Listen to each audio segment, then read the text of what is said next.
cordial saludo para todos, hermanos, y las personas que se conectan con nosotros por este medio. Aquí estamos nuevamente para compartir la palabra del Señor. Es un privilegio que el Señor nos concede, una bendición. Entonces, mis hermanos, espero que estén muy atentos a la palabra. Sabemos que es la palabra del Señor y que toda es inspirada por Dios y es útil para enseñar, para redarguir, para corregir, para instruir el misterio, para que todo hombre de Dios sea enteramente preparado para toda buena obra. Entonces, hermanos, vamos a orar unos cuantos minutos, vamos a darle gracias a Dios, vamos a pedir su guianza, vamos a pedir su dirección, su asistencia. Nosotros sabemos que dependemos del Señor y que todo lo que hagamos tenemos que hacerlo para Él y bajo su guianza, bajo su dirección, bajo su asistencia. Vamos a clamar la intervención del Espíritu Santo. Dice la palabra que Él es el que nos enseña todas las cosas y que nos guía a toda verdad. Oremos al Señor, hermanos. Maravilloso Dios, bendito y soberano Rey de gloria, en el nombre de Cristo Jesús, tu Hijo amado, una vez más, Señor, estamos delante de ti. Queremos adorarte, queremos alabarte, queremos darte gracias, Señor, por todo lo que tú eres, Señor. Eres bueno, eres santo, eres excelso, eres amor, eres misericordia.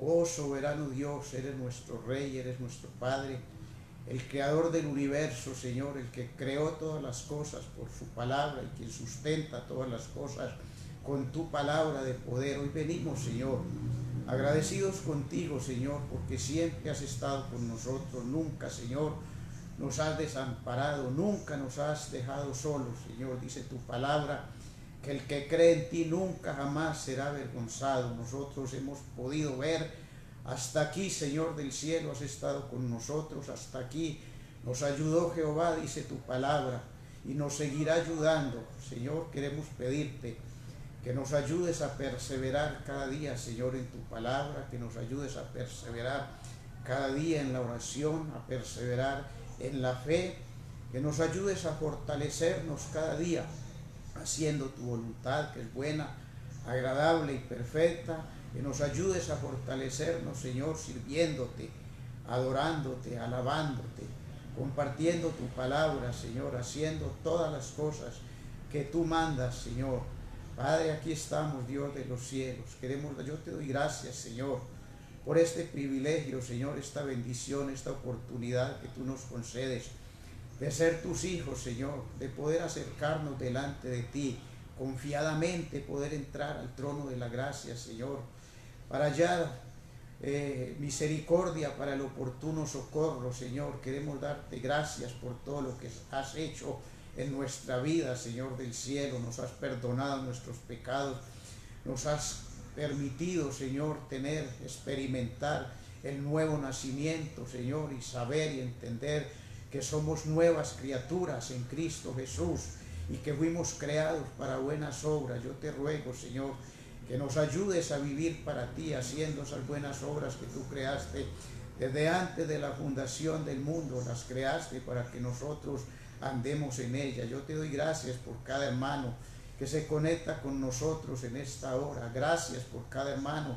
que se esfuerza, Señor, que está pendiente cada día, Señor, en la mañana, en la tarde, para conectarse, Señor, y escuchar tu palabra, compartir, Señor, la oración.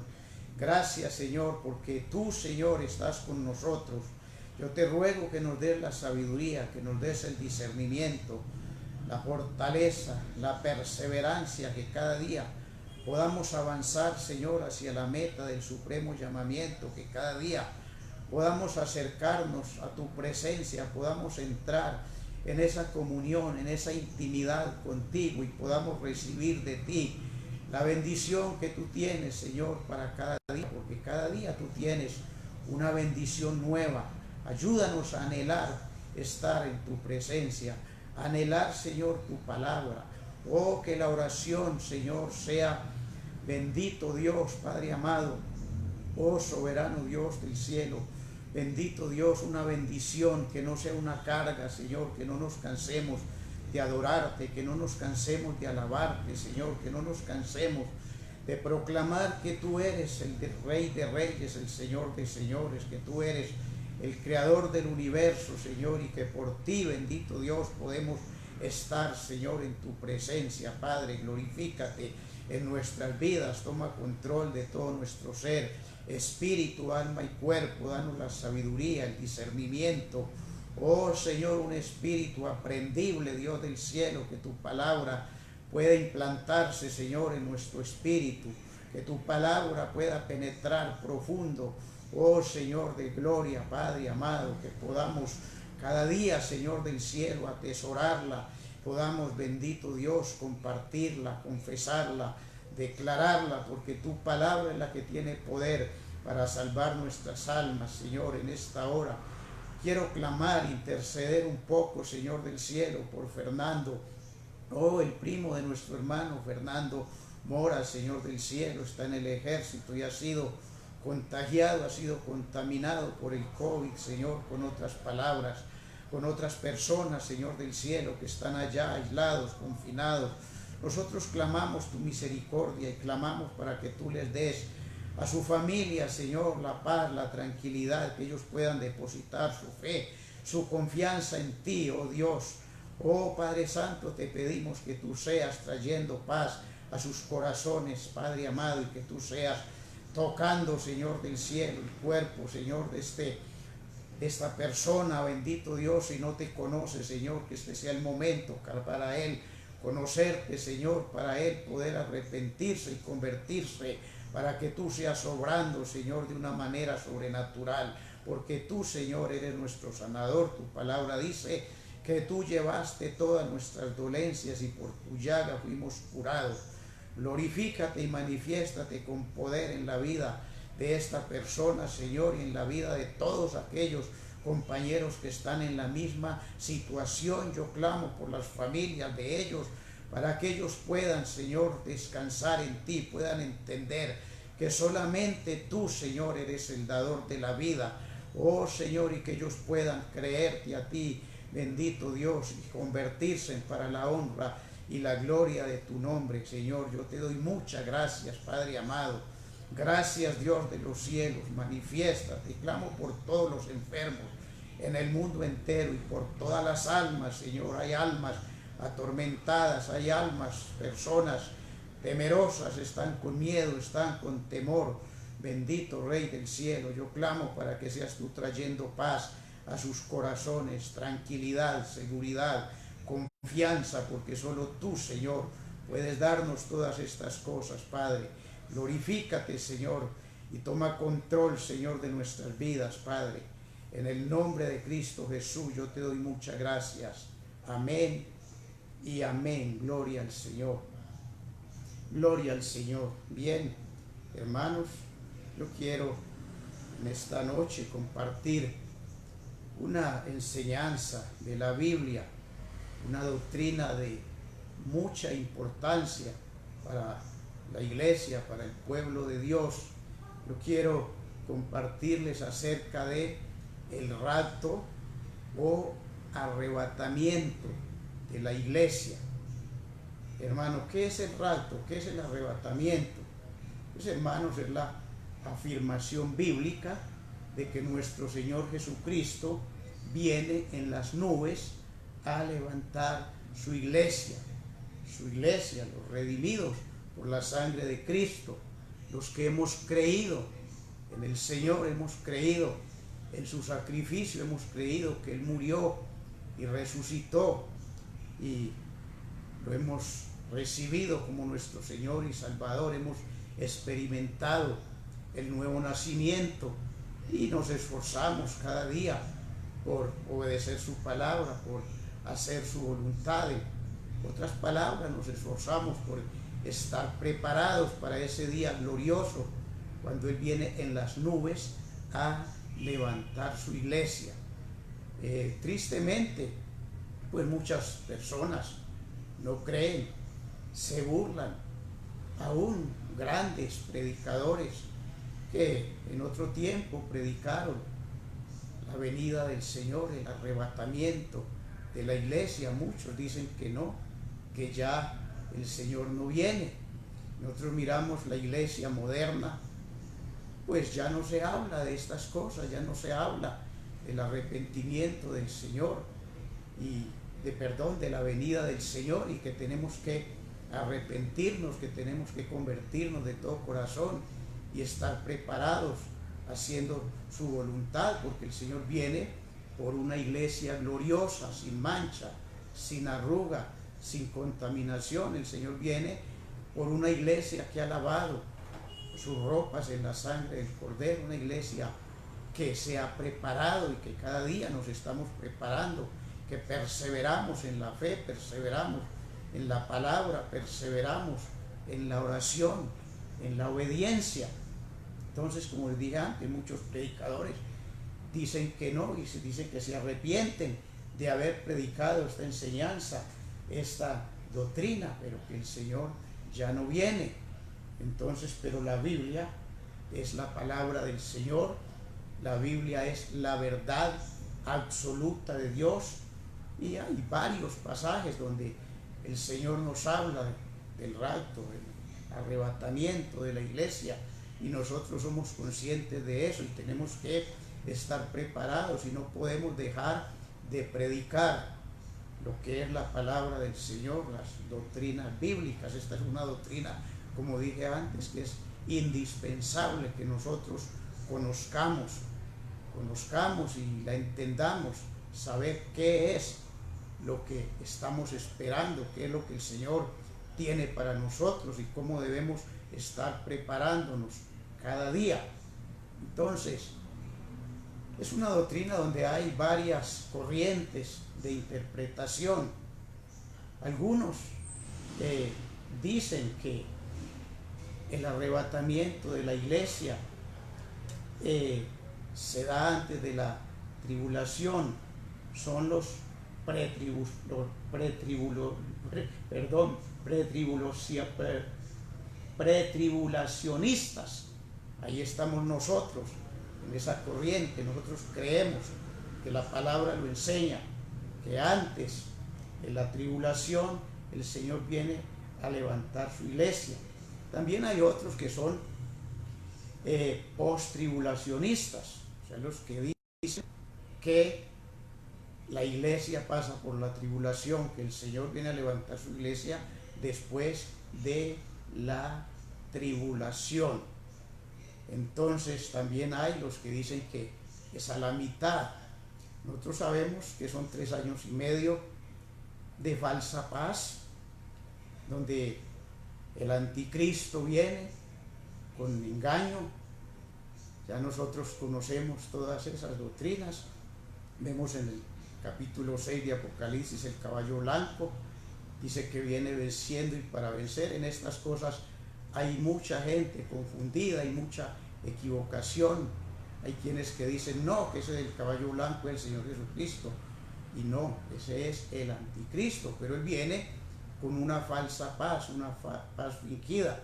Ahí dice la Biblia que viene con una flecha, un arco sin flechas. Eso está allí simbolizando una falsa paz. Nosotros sabemos que gracias al Señor hemos tenido quien nos enseñe la palabra y conocemos todas estas cosas. Entonces dicen que viene a la mitad, pero no es así, hermano. Nosotros, según la palabra del Señor, sabemos que antes de que venga la tribulación, nosotros partimos con el Señor. La Biblia nos enseña. Yo quiero que leamos, vamos a leer un pasaje en Primera de Tesalonicenses 4:13. Nos habla acerca de el rapto de la iglesia, acerca de la venida del Señor. Entonces leemos en el capítulo 4, Primera de Tesalonicenses, verso 13 en adelante, pasaje muy conocido. Dice la palabra del Señor: tampoco queremos, hermanos, que ignoréis acerca de los que duermen, para que no os entristezcáis como los otros que no tienen esperanza. Los que duermen. ¿Quiénes son los que duermen? Está hablando allí de los muertos en Cristo, los que murieron creyendo en el Señor Jesús, esperando su venida en las nubes, al arrebatamiento, porque es otra cosa que tenemos que tener en cuenta, que hay mucha equivocación. Hay personas que confunden el arrebatamiento con la segunda venida del Señor, y muchos dicen que el Señor vendrá a levantar su iglesia y que todo ojo le verá. No es así, no es así. Él viene en las nubes, nadie le va a ver aquí en la tierra. Cuando todo ojo le verá es en su segunda venida, que es muy diferente, Entonces nosotros tenemos que tener en cuenta todas esas cosas. Entonces no queremos que ignoréis, hermanos, tampoco queremos, hermanos, que ignoréis los que duermen, los que han muerto en el Señor, para que no os entristezcáis como los otros que no tienen esperanza. ¿Quiénes son los que no tienen esperanza? Pues los que no tienen a Cristo, los que han muerto sin el Señor, nunca creyeron, nunca se convirtieron al Señor, nunca aceptaron la salvación que Él nos da de pura gracia. Y mire una cosa que Primera Tesalonicenses se escribió en el año 51 después de Cristo, 51 años. Pues sabemos que las fechas bíblicas son aproximadas. 51 años, ya en ese tiempo habían hermanos, habían cristianos que esperaban la venida del Señor y estaban preocupados. Ellos decían, ¿qué será de nuestros parientes, los que han muerto, los que pasaron a la eternidad? Entonces Pablo les escribe esta epístola, que no solamente es para ellos, es para todos nosotros. Dice, para que no os entristezcáis como los otros que no tienen esperanza. Porque si creemos que Jesús murió y resucitó, así también traerá Dios con Jesús a los que durmieron con Él. A los que durmieron en Él, los que murieron en Cristo Jesús. Dice el verso 15, por lo cual os decimos esto en palabra del Señor. Mire, hermano, en palabra del Señor, no es palabra de hombre, palabra del Señor. Os decimos esto en palabra del Señor, que nosotros que vivimos, que habremos quedado hasta la venida del Señor, no precederemos a los que durmieron, a los que duermen en los cementerios en estos momentos. Dice, porque el Señor mismo, con voz de mando, con voz de arcángel y con trompeta de Dios, descenderá del cielo, y los muertos en Cristo resucitarán primero. Es palabra del Señor, no son palabras de hombre, no son argumentos. Y sigue diciendo, luego nosotros los que vivimos, los que hayamos quedado, seremos arrebatados juntamente con ellos en las nubes para recibir al Señor en el aire, y así estaremos siempre con el Señor. Eso es lo que nos enseña la palabra allí en este pasaje. Hay muchos pasajes, está Primera de Corintios también, pero vamos a seguir mirando,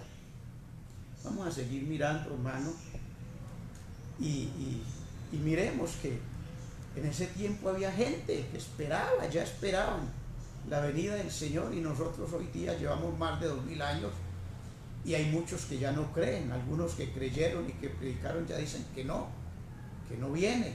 Entonces miramos cómo se ha venido, hermano, la maldad se ha multiplicado, el amor de muchos se ha enfriado, la apostasía, la incredulidad, todas estas cosas que estamos viviendo, y nosotros no podemos caer en ese error. Nosotros sabemos por la palabra que el Señor viene, que el día y la hora no lo sabe nadie. El mismo Señor le dijo a sus discípulos, el día y la hora, ni los ángeles, solamente mi Padre que está en los cielos. Entonces, ¿qué tenemos que hacer nosotros? Perseverar, firmes en la fe, sirviendo al Señor, obedeciendo su palabra. Pero vamos a leer, hermano, que uno de los puntos importantes es que nosotros no podemos negar y no podemos ignorar es que antes de la tribulación nosotros nos vamos con el Señor. Vienen las nubes a levantar su iglesia. Vamos a mirar algunos textos en los cuales nosotros nos apoyamos. Está escrito en la Biblia. Solamente es poder entender, es leer y es entender y saber que la iglesia no pasa por la gran tribulación.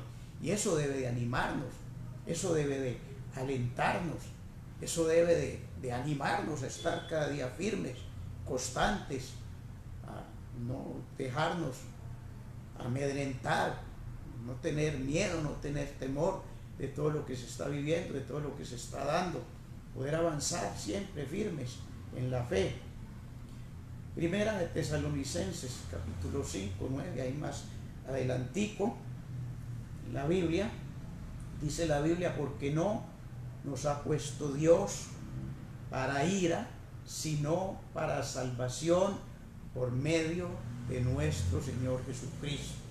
Bien la palabra, no nos ha puesto para ira, sino para salvación, y la salvación es por medio de nuestro Señor Jesucristo. No hay otra forma, no hay otro medio, no hay otra persona, dice la Biblia, porque no hay otro nombre bajo el cielo dado a los hombres en que podamos ser salvos, solamente en el nombre del Señor Jesucristo. Eso está por allá en Hechos 4, capítulo 4, verso 12. Entonces ese es uno de los textos. El Señor nos ha puesto para ira, y nosotros sabemos que la Biblia, cuando nos habla de ira, la ira del Señor, el día de la ira del Señor, que nos habla en muchos pasajes, está hablando, se está refiriendo a la gran tribulación. Entonces aquí el texto nos dice que no nos ha puesto para ira, sino para salvación. Eso nos da a entender que no vamos a pasar por la gran tribulación. Es un texto muy claro, pero también en el Antiguo Testamento hay muchos textos que nos hablan. No podemos leer cantidad de textos, solamente vamos a leer unos cuantos. Por ejemplo, en Sofonías, capítulo 1, verso 14, dice la palabra del Señor: cercano está el día grande de Jehová. Mire, también se llama el día grande de Jehová a la gran tribulación. Cercano está el día grande de Jehová, cercano y muy próximo. Es amarga la voz del día de Jehová, gritará allí el valiente. Entonces, gritará el valiente allí, los que se creen valientes, los que se creen que lo tienen todo, que no necesitan de nada, que son soberanos. Allí dice, en ese día, dice, gritará allí el valiente.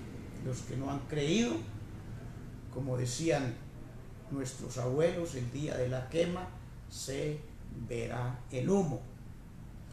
Pero el verso 15 también dice, Sofonías 1, día de ira, nuevamente, día de ira, aquel día de angustia y de aprieto, día de alboroto y de asolamiento, día de tiniebla y de oscuridad, día de nublado y de entenebrecimiento, día de la ira del Señor, día de angustia. ¿Para quién? Para los que no creen, para los que no han creído, para los que lo niegan después de haber creído. Miremos otro texto en Apocalipsis 3:10. Dice el Señor: por cuanto has guardado la palabra de mi paciencia, yo también te guardaré de la hora de prueba que ha de venir sobre el mundo entero, para probar a los que moran sobre la tierra. Entonces, miren, hermanos, son textos muy claros que nos enseñan de una manera muy clara, muy sencilla de entender, que la iglesia, los que somos la iglesia del Señor, estamos caminando con Él y permanecemos firmes hasta ese día, cuando Él venga en las nubes. Recalco que en las nubes, porque Ay, el Señor viene y todo el mundo no. El arrebatamiento nadie lo va a ver aquí en la tierra. Pero mire, cuanto has guardado la palabra de mi paciencia. El Señor es paciente. Hace poco, 15 días, no sé, hablamos acerca de la paciencia del Señor, que no retarda su venida, como muchos la tienen por tardanza, sino que es paciente, paciente. De la palabra en mi paciencia yo también te guardaré de la hora de prueba que ha de venir sobre el mundo entero, para probar a quién, a los que moran sobre la tierra. Ya sabemos nosotros que nosotros no somos moradores de la tierra, aunque estamos en la tierra, estamos en este mundo, no somos del mundo. Nosotros, la iglesia del Señor, no somos moradores de la tierra. Aquí somos, dice la Biblia, que somos extranjeros y peregrinos. Entonces no vamos a estar permanentemente en esta tierra. Nosotros tenemos la esperanza, la fe, la confianza, la seguridad que antes de la tribulación vamos a partir con el Señor. Entonces no somos moradores de la tierra, por tanto no nos toca pasar por ese momento, esa prueba. Dice que es para probar a los moradores del mundo. Nosotros no somos, y tampoco el reino del Señor es de este mundo. El reino del Señor no es de este mundo. Y nosotros, ¿para dónde vamos? Vamos a reinar con el Señor. Esa es la promesa que tenemos, y por lo cual debemos esforzarnos cada día, hermano, dejar tanta disipación, tantas cosas, no dejarnos envolver por el mundo, por las cosas que a veces quieren enredarnos y robarnos el tiempo que le corresponde al Señor. Entonces miremos que no somos del mundo. Primera de Pedro, capítulo 2, verso 11, dice la palabra del Señor: amados, yo ruego como extranjeros y peregrinos que os abstengáis de los deseos carnales que batallan contra el alma. ¿Qué dice? Ruego como a extranjeros y peregrinos. ¿Qué es un extranjero? Uno que no es de determinada nación, está allá porque fue de pronto por un tiempo, o de pronto se estableció allá. Muchos hasta toman la ciudadanía de la nacionalidad, hermano, en otra nación, otra república, pero no es un extranjero, no es de allá, no es de allá. Entonces dice: amados, yo ruego como extranjeros y peregrinos. ¿Qué es un peregrino? Uno que va de paso, solamente anda peregrinando. Nosotros somos peregrinos en esta tierra. El Señor nos escogió, el Señor nos trajo aquí a la tierra y nos escogió para que fuésemos sus hijos, sus servidores, su iglesia. Pero aquí estamos de paso en esta tierra. Entonces, extranjeros y peregrinos, ¿qué es lo que nos ruega? Que no, dice que os abstengáis de los deseos carnales que batallan contra el alma. Tenemos que abstenernos de los deseos carnales. Sabemos que la lucha, hermano, es una lucha espiritual. Anoche el hermano pastor predicaba acerca de eso, pero hay una lucha que es contra nuestra carne, es contra nuestros instintos, argumentos, cantidad de cosas que hay. Sabemos que todos tenemos aún debilidades, fortalezas y cosas, pero allí el Señor a través de Pedro nos habla, es que nos ruega como extranjeros y peregrinos que nos abstengamos, hermano, de los deseos carnales que batallan contra el alma. Vamos a ver otro texto, Juan 15, 19. Dice el Señor, palabras textuales del Señor Jesucristo. ¿A quién está hablando? A los discípulos. Nosotros somos discípulos del Señor. Dice: si fuerais del mundo, el mundo amaría lo suyo, pero porque no sois del mundo, antes yo os elegí del mundo, por eso el mundo os aborrece. El mundo aborrece al cristiano verdadero, al cristiano nacido de nuevo, el cristiano que da testimonio con sus hechos, con su andar, con su hablar, con todo lo que hace, da testimonio. Entonces el mundo lo aborrece. Cuando hablamos del mundo, pues estamos hablando del sistema que gobierna este mundo y cuyo príncipe es Satanás. Eso nos lo enseña la Biblia. Entonces, si fuéramos del mundo, pues el mundo nos amaría. Pero cuando uno quiere hacer la voluntad del Señor, quiere andar como el Señor manda, como el Señor exige, entonces lo aborrecen, lo blasfeman, vituperan, hablan toda clase de maldad. La misma Biblia nos enseña todas esas cosas. Dicen, ese religioso, el lambeladrillo. Bueno, cantidad de cosas que hablan. Entonces el Señor nos advierte de todo eso. No somos del mundo. Dice, mi reino no es de este mundo. Si mi reino fuera de este mundo, mi servidor, perdón, ese es el otro texto ya, Juan 18:36, que el Señor dice que el reino de Él no es de este mundo. Dice, mi reino no es de este mundo. Si mi reino fuera de este mundo, mis servidores pelearían para que yo no fuera entregado a los judíos. Pero mi reino no es de aquí, dice el Señor. El reino del Señor es el reino de los cielos. El reino de los cielos.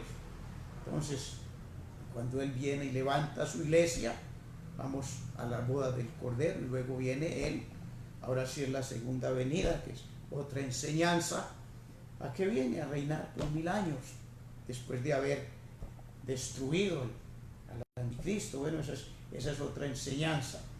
Pero yo quiero que veamos, porque hay muchos pasajes, hay muchos libros donde la Biblia nos habla acerca del rapto de la iglesia, y nos habla de una forma muy clara, una forma sencilla, donde solamente nosotros necesitamos es leer la Biblia, necesitamos estudiarla, necesitamos meditar en ella, necesitamos estar atentos a la enseñanza. Cuando estamos en culto tenemos que estar atentos a la palabra. Ahora pues no podemos congregarnos, pero sí podemos transmitir la palabra y escucharla todos los días. Gracias a Dios, a su misericordia, ha provisto estas redes sociales por medio de las cuales podemos edificarnos, ser edificados.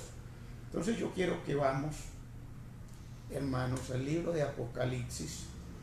Vamos al capítulo 4, porque allí nos habla también acerca del rapto, acerca del arrebatamiento de la iglesia. En el capítulo 4, hermanos, desde el verso 1, allí nos enseña la palabra cómo Dios lleva a Juan, el apóstol Juan, lo lleva al tercer cielo.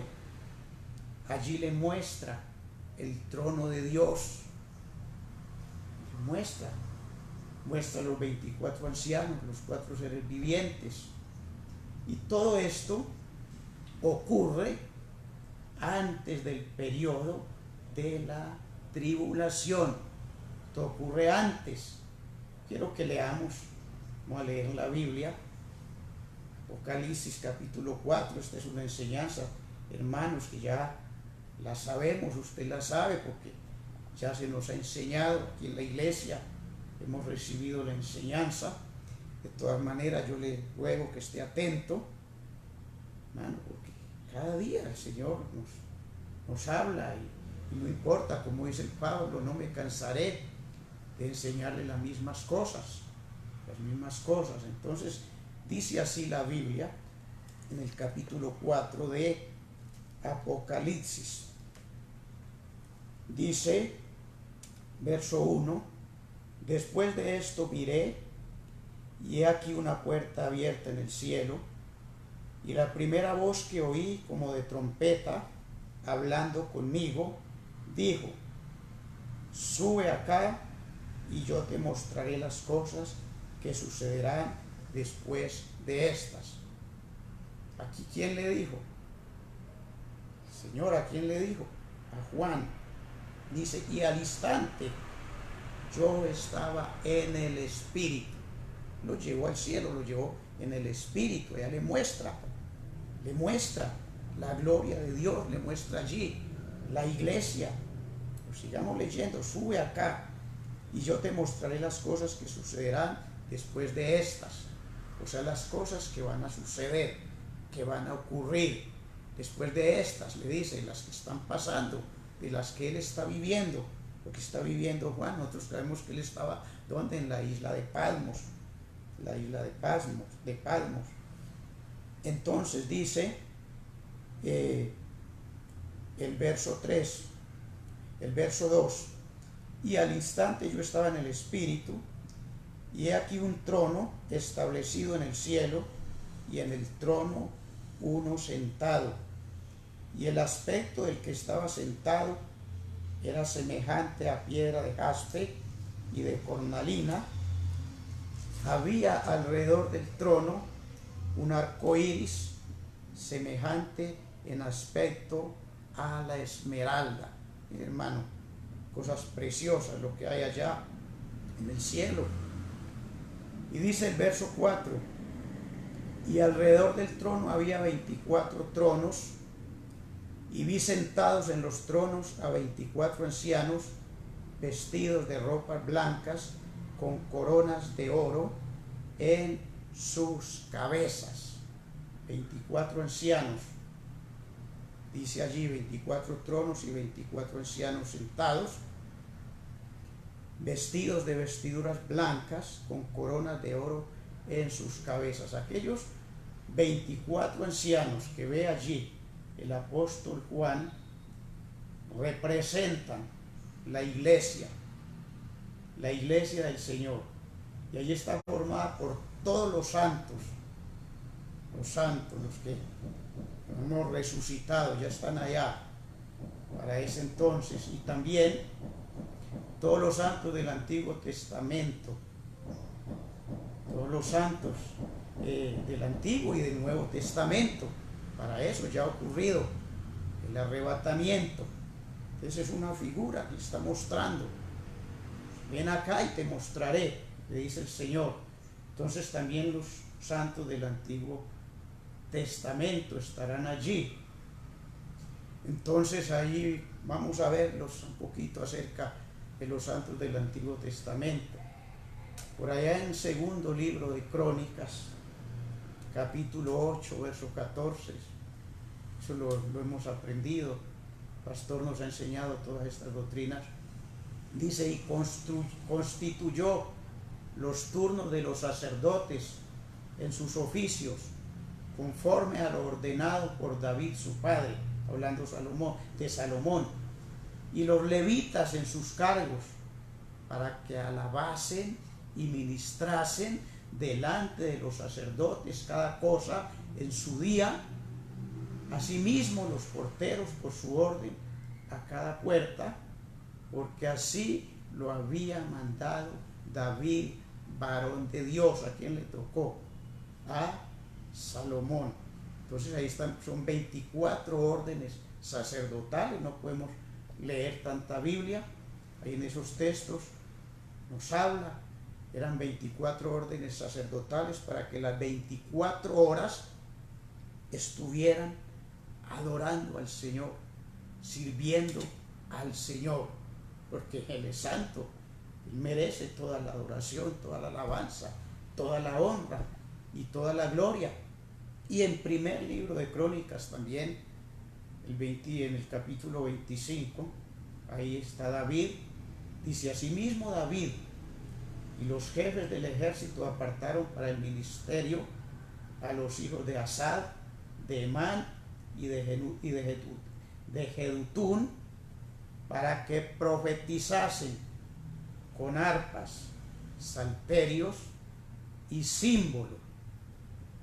Hermanos, el número de ellos, hombres idóneos para la obra de su ministerio, fue una cantidad, no podemos seguir leyendo, hermanos, ya nosotros lo hemos leído, lo hemos aprendido, de que fueron como 280 que salieron de esa familia. Ellos fueron llamados ¿para qué?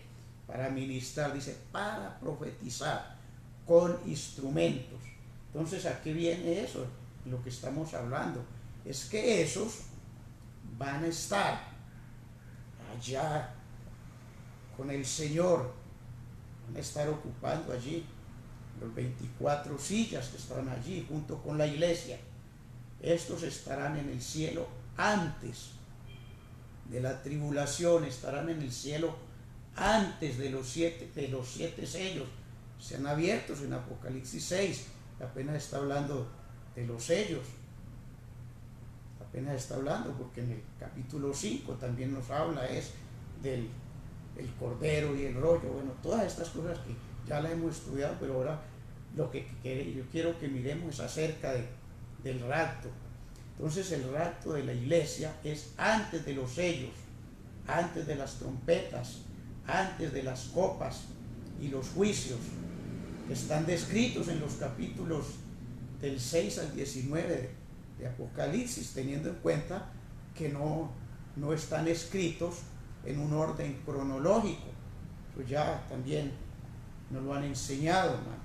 Tenemos que tener en cuenta todas estas cosas, pero sigamos leyendo, ahí está, dice, los 24 ancianos. Ya sabemos que es la iglesia que está allí representando esos 24 ancianos, la iglesia compuesta por los santos del Antiguo Testamento, los que también van a resucitar. Ahí están las primicias. Bueno, hay tantas cosas que no quiero alargarme con todo eso. Entonces dice el verso 5, y del trono salían relámpagos, truenos y voces, y delante del trono ardían 7 lámparas de fuego, las cuales son los 7 espíritus de Dios. Verso 6, delante del trono había como un mar de vidrio semejante al cristal, y junto al trono y alrededor del trono 4 seres vivientes llenos de ojos delante y detrás. El primer ser viviente era semejante a un león, el segundo era semejante a un becerro, el tercero tenía rostro como de hombre, y el cuarto era semejante a un águila volando. Y los 4 seres vivientes tenían cada uno 6 alas. 6 alas. ¿Qué eran? Eran ángeles, eran serafines, que los que vio Isaías en el capítulo 6, el capítulo 6 de Isaías, cuando él ve al Señor sentado en un trono alto y sublime, el Señor Jesucristo con vestiduras sacerdotales, dice que él vio allí serafines, y dice que tenían 6 alas, dice con 2 se cubrían el rostro, con 2 se cubrían los pies y con 2 volaban. Entonces aquí estos seres vivientes que ve Juan allí, dice, tenían cada uno 6 alas, y alrededor y por dentro estaban llenos de ojos, y no cesaban día y noche de decir: Santo, Santo, Santo es el Señor Dios Todopoderoso, el que era, el que es y el que ha de venir. ¿Qué hacían? Día y noche adoran al Señor, día y noche están allí. Santo, Santo, Santo es el Señor Dios poderoso, el que era, el que es y el que ha de venir. Pero miremos, allí por eso hay un título al empezar el capítulo 4, dice adoración celestial. La adoración celestial, Dios tiene quien le adore, Dios tiene quien le adore. Y cuando nosotros vamos a ir a la presencia del Señor, bueno, por eso tenemos que ejercitarnos, tenemos que aprender adorar al Señor en espíritu y en verdad. Y acordémonos, hermanos, no nos olvidemos que el Señor busca adoradores que le adoren en espíritu y en verdad, porque los verdaderos adoradores es necesario que le adoren. Pues ahí vemos para dónde vamos nosotros, qué vamos a hacer, porque sigue diciendo, gloria a Dios, sigue diciendo el verso 9, y siempre que aquellos seres vivientes dan gloria y honra y acción de gracias al que está sentado en el trono, al que vive por los siglos de los siglos, los 24 ancianos se postran delante del que está sentado en el trono y adoran al que vive por los siglos de los siglos y echan sus coronas delante del trono. Echan sus coronas delante del trono. Entonces ahí vemos para qué son las coronas que el Señor tiene para su iglesia, para sus elegidos. Coronas son los galardones que el Señor tiene para los que alcancemos a llegar, hermanos. Yo espero que todos nosotros, con la ayuda del Señor, que todos podamos estar en ese lugar. Para eso tenemos que esforzarnos, tenemos que apartarnos, tenemos que santificarnos. La Biblia no es un cuento de hadas. Entonces, al que echan sus coronas delante del trono, diciendo: Señor, digno eres de recibir la gloria y la honra y el poder, porque tú creaste todas las cosas y por tu voluntad existen y fueron creadas. Tú creaste todas las cosas y por tu voluntad fueron creadas. Entonces, allí Dios lleva a Juan, le muestra estas cosas al apóstol Juan y le muestra ahí la iglesia. Sus 24 ancianos ahí están representando la iglesia del Señor, están adorando al Señor juntamente con los 4 seres vivientes. Y ya recordemos que ahí están representados también la iglesia y los santos del Antiguo Testamento, que también van a resucitar juntamente con los que del Nuevo Testamento, que duermen en el Señor. Y yo creo que eso es muy claro, eso es algo que ya nosotros debemos manejarlo. Entonces, ahí vemos que la iglesia no pasa por la gran tribulación y que esto que Juan vio, que el Señor le mostró allí, ocurre antes de los sellos, de las trompetas, ya de todas esas cosas que están del capítulo 6 al 19. Entonces, la iglesia, miremos, hermanos, si nosotros leemos la Biblia, la iglesia es mencionada o nombrada, como usted quiera decirlo, más de 20 veces en los primeros 3 capítulos, capítulo 1, 2 y 3 de Apocalipsis. Ahí habla de la iglesia y escribe al ángel de la iglesia, escribe a la iglesia en Esmirna, en Pérgamo, bueno, todas ellas, y los candeleros que han visto son, bueno, todo ahí, más de 20 veces en esos 3 capítulos. Pero la iglesia nunca es mencionada en la descripción del periodo de la tribulación. Todo lo que está del capítulo 6, recuerde que ahí solamente están los sellos, todavía no hay juicios allí, solamente están abriendo los sellos. Entonces no es mencionada la iglesia en esos capítulos, no es mencionada en los juicios, todas esas cosas que se dan allí. ¿Dónde vuelve a ser mencionada la iglesia?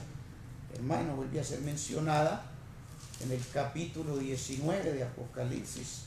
Si tiene su Biblia allí, si tiene la comodidad para verla, yo le invito, vamos al capítulo 19. Allí nos habla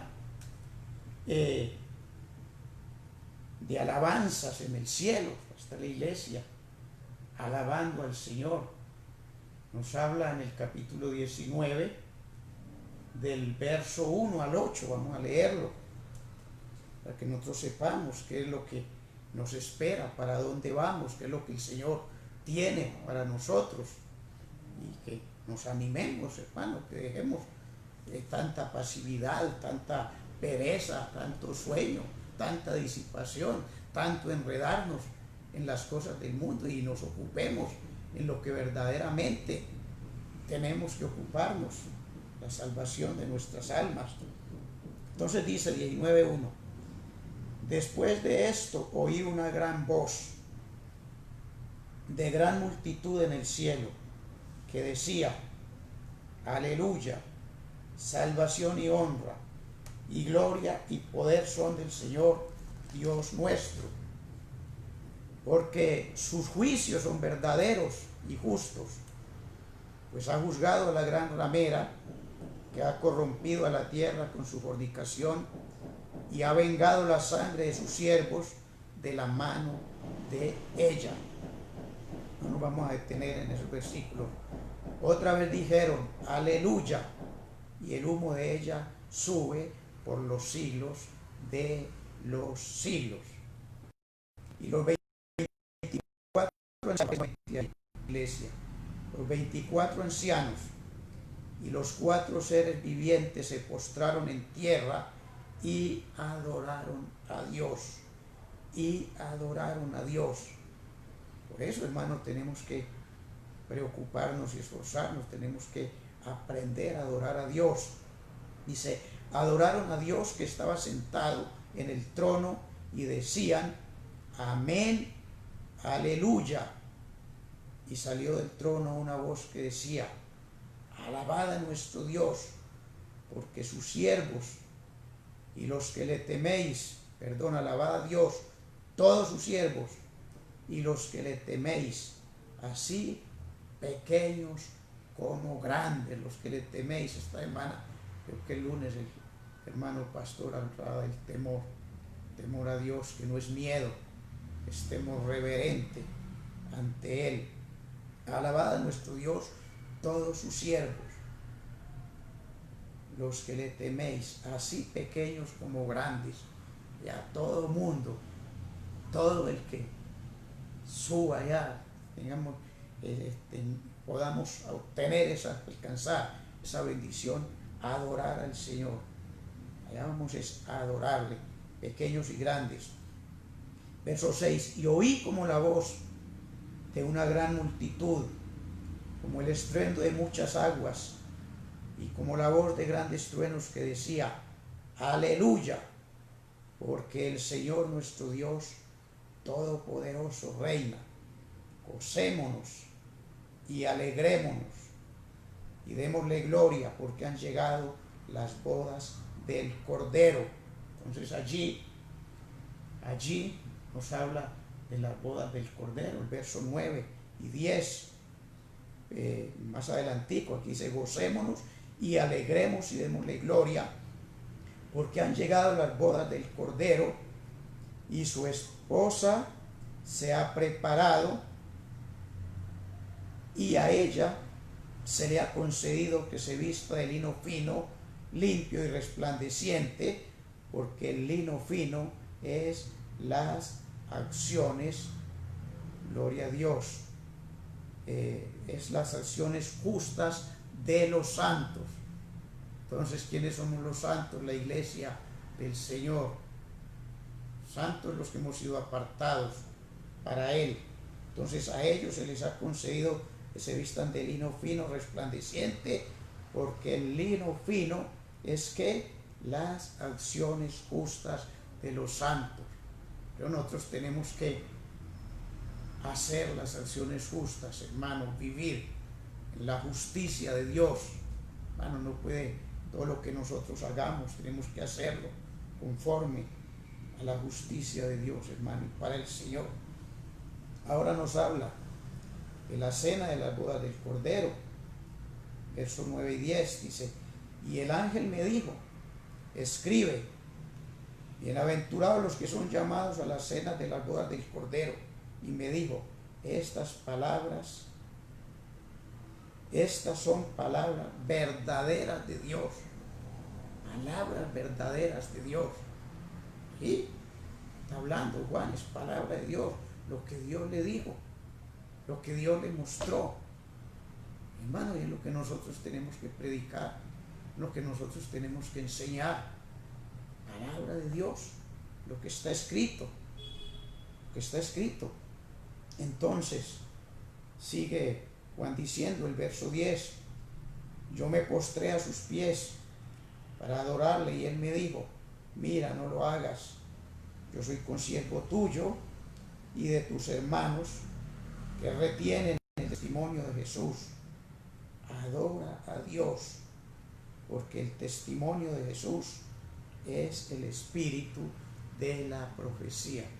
El testimonio de Jesús es el espíritu de la profecía. Toda la profecía del Antiguo Testamento, todo lo que se escribió referente al Señor Jesucristo es el espíritu, el testimonio del Señor, es el espíritu de la profecía.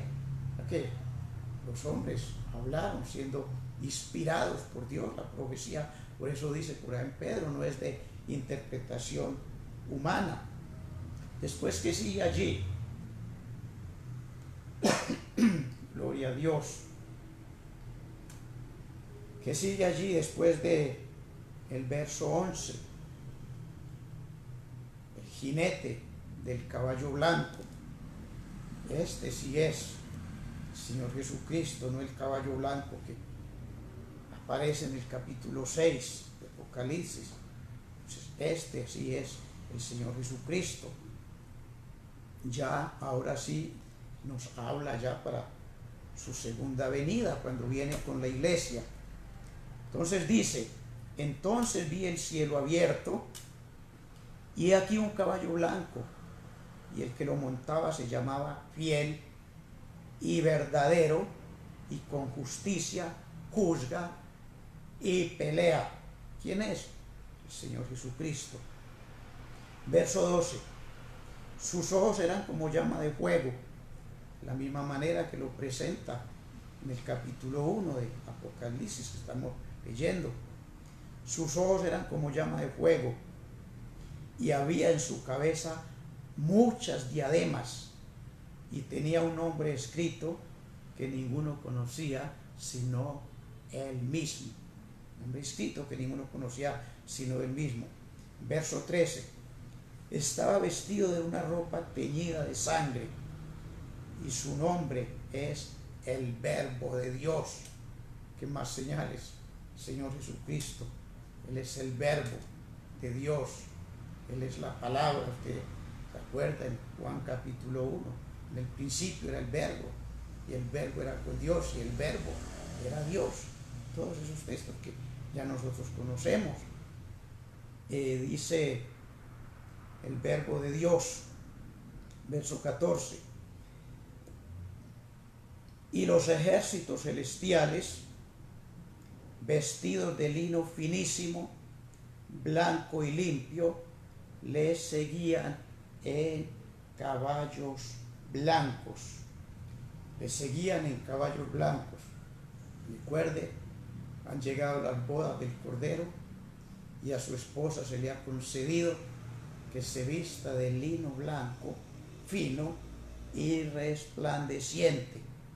Entonces ahí vemos sus ejércitos celestiales vestidos de lino fino, blanco y limpio, le seguían en caballos blancos. Ahí está la iglesia del Señor, nosotros.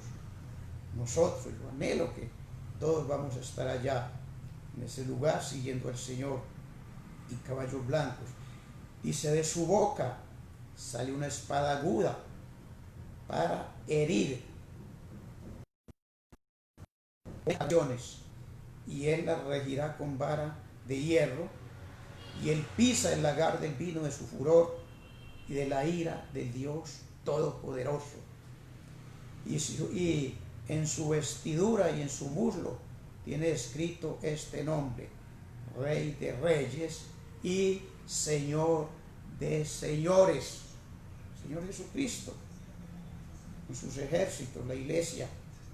Dice el verso 17, y vi a un ángel que estaba en pie en el sol y clamaba a gran voz diciendo a todas las aves que vuelan en medio del cielo, venid y congregaos a la gran cena de Dios. O sea que tenemos las bodas del Cordero, la cena del Señor, la iglesia, pero aquí en la tierra también va a haber la cena de Dios. Entonces, dice que un ángel clamó a gran voz diciendo, ¿a quiénes? A todas las aves que vuelan en medio del cielo, venid y congregaos a la gran cena de Dios, para que comáis carne de reyes, de capitanes, y carne de fuertes, carne de caballos y de sus jinetes, y carne de todos libres y esclavos, pequeños y grandes. Las naciones que se van a levantar juntamente con el anticristo para guerrear contra el Señor. Eso lo vemos también en el capítulo 39 de Ezequiel, capítulo 39, los versos 17 al 20. Ahí está el suceso, lo que va a ocurrir cuando el Señor venga. Ahí ya estamos viendo su segunda venida. El verso 19 dice, y vi a la bestia, a los reyes de la tierra y a sus ejércitos reunidos para guerrear contra el que montaba el caballo y contra su ejército.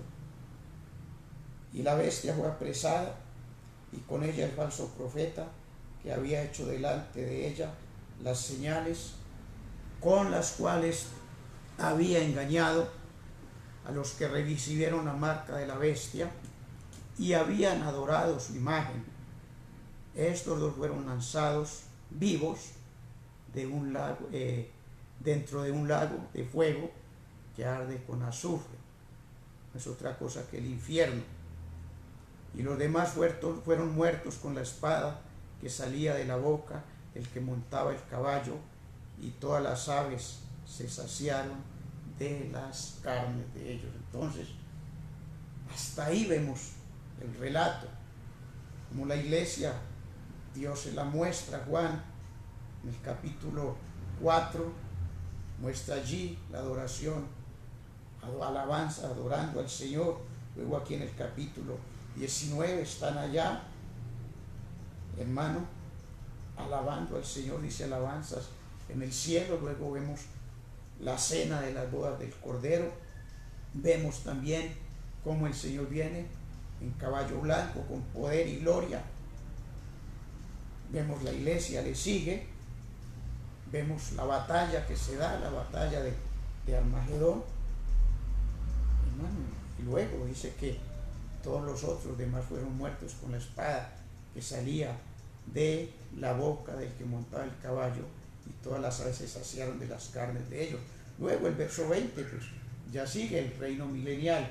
No vamos a hablar de eso porque pues esa ya es otra enseñanza. Es otra enseñanza. Entonces, en Primera de Corintios también nos relata el arrebatamiento de la iglesia.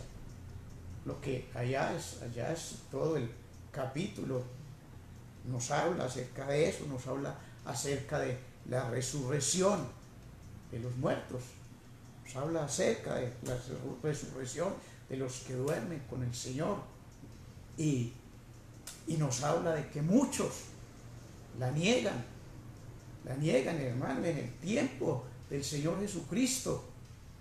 Aún no había sido crucificado, aún no había ascendido al cielo, aún estaba aquí en la tierra enseñando su palabra, pero ya se había anunciado, y había quienes no creían en la resurrección,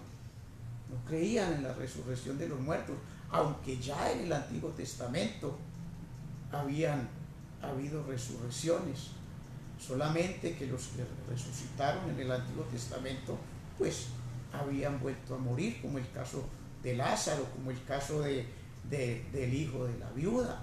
Resucitó el caso de un hombre, dice que unas bandas armadas, unos estaban enterrando a un muerto, y cuando vieron, uno del pueblo de Israel, cuando vieron unas bandas armadas que iban, entonces tiraron el muerto al hueco, a la sepultura, y había ya los huesos de uno que había sido sepultado ante allí, y ese resucitó.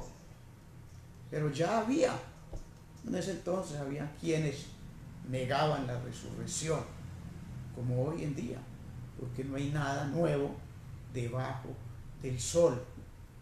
Había quienes la negaban, no lo vamos a ver en este momento, con la ayuda del Señor en otra ocasión lo veremos, pero quiero que miremos unos cuantos textos en Primera de Corintios capítulo 15, dice el verso 51, conocido también: he aquí os digo un misterio, no todos dormiremos, pero todos seremos transformados. No todos dormiremos. ¿De quién está hablando? De los muertos en Cristo. Dice que no están muertos, duermen en el Señor. No todos dormiremos, pero todos seremos transformados. ¿Qué está hablando? De los que aún estemos vivos, lo mismo que habla en Primera de Tesalonicenses capítulo 4, y que ya leímos. Dice: en un momento, en un abrir y cerrar de ojos, a la final trompeta, porque se tocará la trompeta y los muertos serán resucitados, incorruptibles, y nosotros seremos transformados. Son cuerpos incorruptibles que vamos a resucitar, porque esto, hermano, este cuerpo de carne y de huesos, todo, hermano, es corruptible, hermano. Esto se va a podrir, se va al hueco, hermano, ya no queda nada. Entonces seremos resucitados incorruptibles, serán los muertos, y nosotros seremos transformados, los que estemos vivos, transformados. Verso 53: porque es necesario que esto corruptible se vista de incorrupción, y esto mortal se vista de inmortalidad. Inmortalidad, cuerpos inmortales, hermano, porque este cuerpo no resiste, hermano. Imagínense ir en una nube y partir hacia allá, hermano, al trono de Dios. Pues tenemos que ser transformados. Y cuando esto corruptible, verso 54, cuando esto corruptible se haya vestido de incorrupción, y esto mortal se haya vestido de inmortalidad, entonces se cumplirá la palabra que está escrita: sorbida es la muerte en victoria. Sorbida es la muerte en victoria. Ya no hay muerte. No, hermano, ya. Por eso tenemos que esforzarnos, preparándonos cada día, viviendo para el Señor, para que en esa hora, en ese momento, podamos partir con Él, sea que durmamos o sea que estemos vivos. Entonces, sorbida es la muerte en victoria. El verso 55: ¿dónde está, oh muerte, tu aguijón? ¿Dónde, oh sepulcro, tu victoria? Ya que el aguijón de la muerte es el pecado, y el poder del pecado la ley. Mas gracias sean dadas a Dios, que nos da victoria por medio de nuestro Señor Jesucristo. Nos da victoria por medio de nuestro Señor Jesucristo. Él vino, venció al mundo, venció el pecado, venció a la muerte, y a nosotros nos queda también poder vencer. ¿Qué tenemos que vencer nosotros? La carne, la naturaleza pecaminosa, la vida del alma. Sabemos que el alma no se convierte, y sabemos que es una lucha continua, porque el alma no se convierte. El alma quiere carne, el alma quiere deleitarse en las cosas del mundo, el alma quiere hacer pereza, quiere disiparse, quiere dormir, tantas cosas que pertenecen al mundo. pero el espíritu quiere adorar al Señor, el espíritu quiere alabarle, el espíritu quiere servirle, el espíritu quiere vivir para el Señor.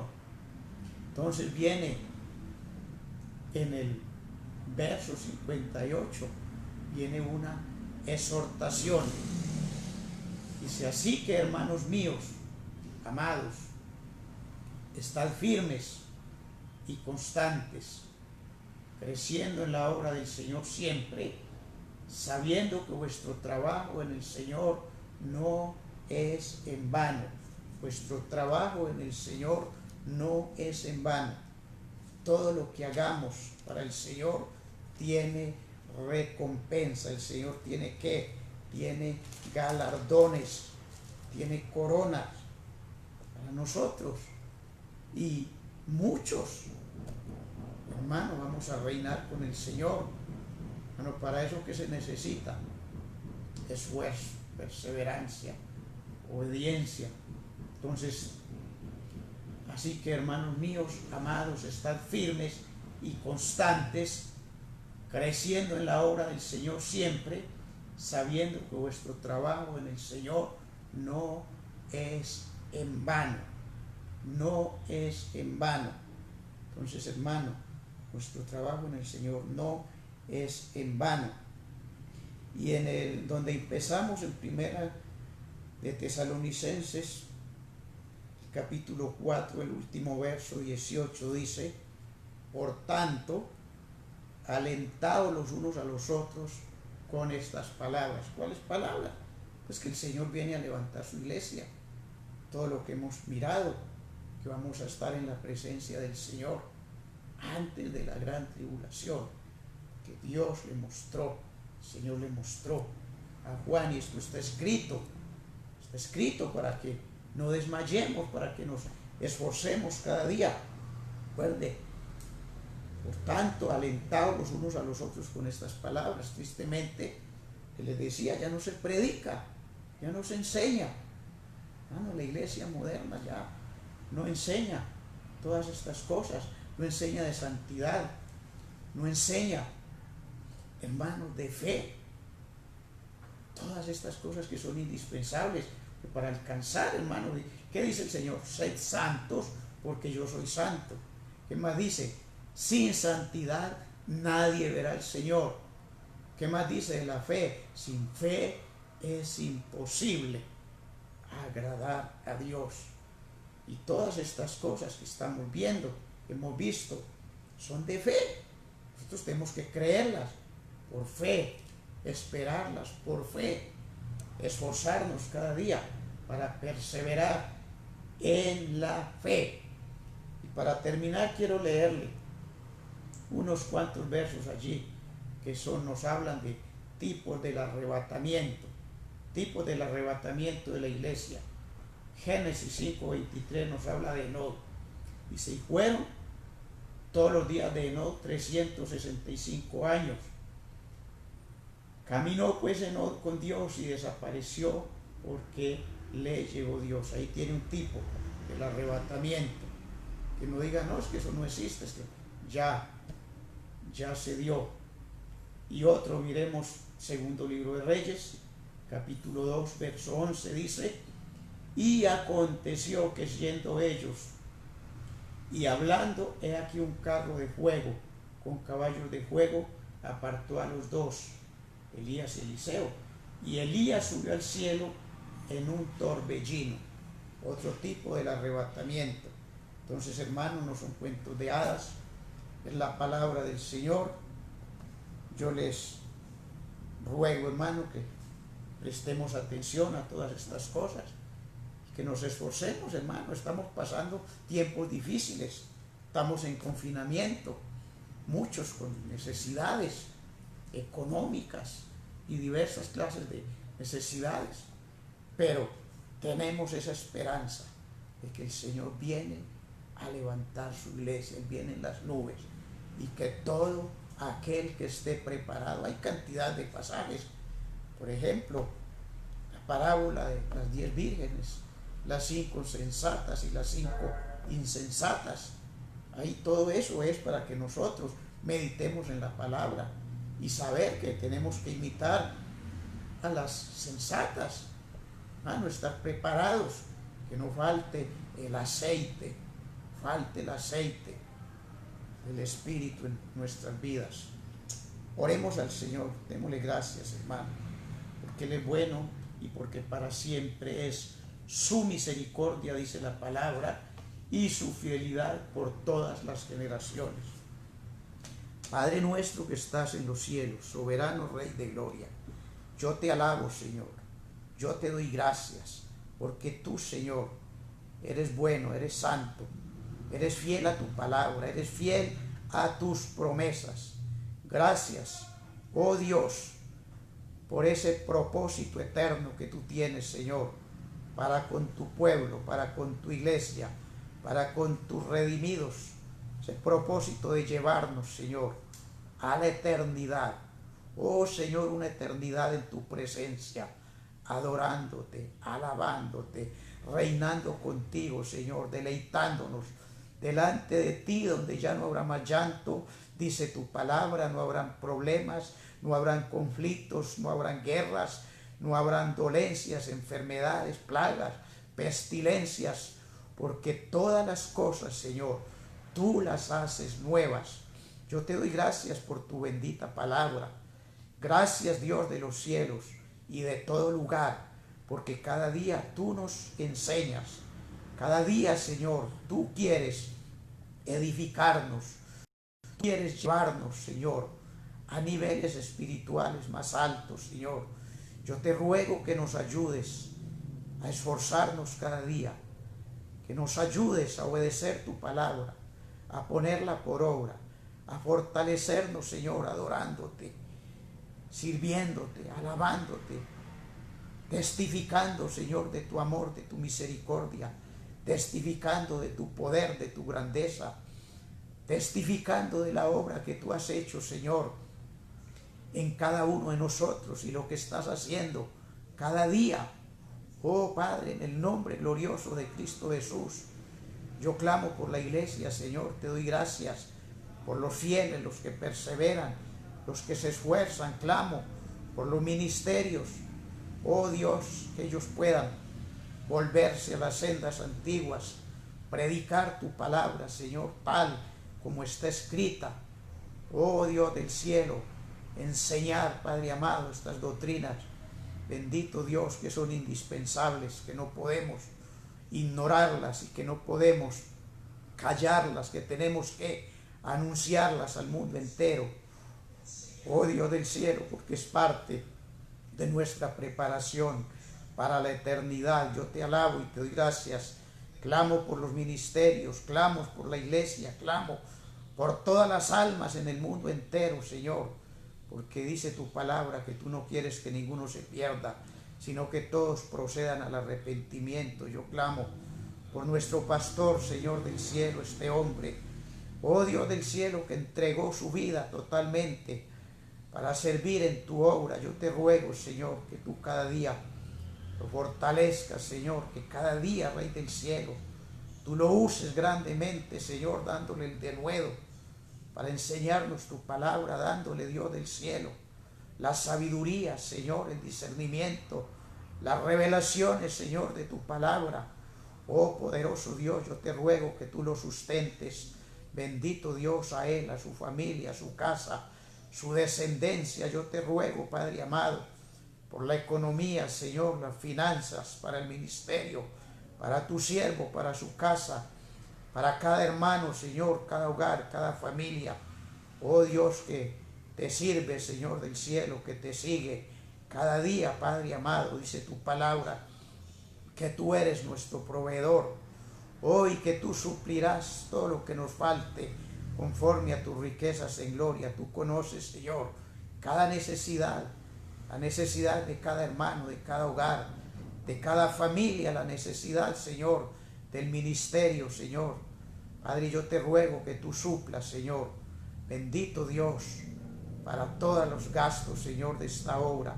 Oh poderoso Dios, y que podamos avanzar cada día, Señor, hacia la meta del supremo llamamiento, En el nombre de Cristo Jesús te doy la honra, la gloria, la adoración, la alabanza, la exaltación. Oh, muchas gracias, Padre, en el nombre de Cristo Jesús. Bendice la iglesia, Padre amado, en el nombre de Cristo Jesús. Amén y amén. Gloria a Dios. El Señor les bendiga, mis hermanos.